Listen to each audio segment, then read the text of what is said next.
दुचाकी अपघातातील अल्पवयीन विद्यार्थी व वाहन चालविण्यास देणाऱ्या त्यांच्या पालकांविरुद्ध गुन्हा नोंद.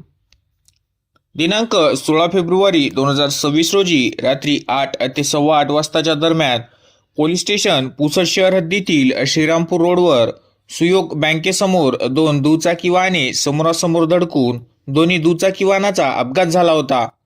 सदर अपघातामध्ये एका दुचाकीवर दोन शालेय विद्यार्थिनी श्रीरामपूरकडून बसस्टँडकडे विरुद्ध दिशेने येत असताना बसस्टँडकडून श्रीरामपूरकडे मद्यप्राशन करून जात असणाऱ्या दुचाकी वाहन चालकाचा आणि विरुद्ध दिशेने जात असलेल्या अल्पवयीन विद्यार्थिनींची दुचाकीचा समोरासमोर धडकून अपघात झाला.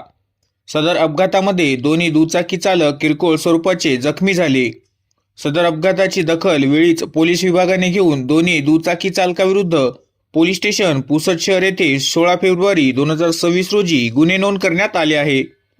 सदर अपघातामध्ये अल्पवयीन विद्यार्थिनी दुचाकी चालवून अपघात घडवून आणल्याचे निष्पन्न झाल्याने सदर विद्यार्थिनी व ज्यांनी सदर विद्यार्थिनीला अल्पवयीन असून सुद्धा वाहन चालविण्यासाठी दिले अशा त्यांच्या पालकाविरुद्ध सुद्धा गुन्हा नोंद करण्यात आला आहे. सदर गुन्ह्याचा तपास पोलीस स्टेशन पुसद शहर करीत आहे. सदर घटनेच्या अनुषंगाने सर्व पालकांना विनंती व आवाहन करण्यात येते की आपल्या अल्पवयीन मुलांना कोणत्याही परिस्थितीत वाहन चालविण्यास देऊ नये. पालकांनी आपल्या मुलांच्या सुरक्षिततेस प्राधान्य देऊन वाहतूक नियमांचे काटेकोरपणे पालन करावे. अन्यथा असा अपघात घडून आल्यास संबंधित विद्यार्थी व त्यांच्या पालकाविरुद्ध कायदेशीर कारवाई करण्यात येईल.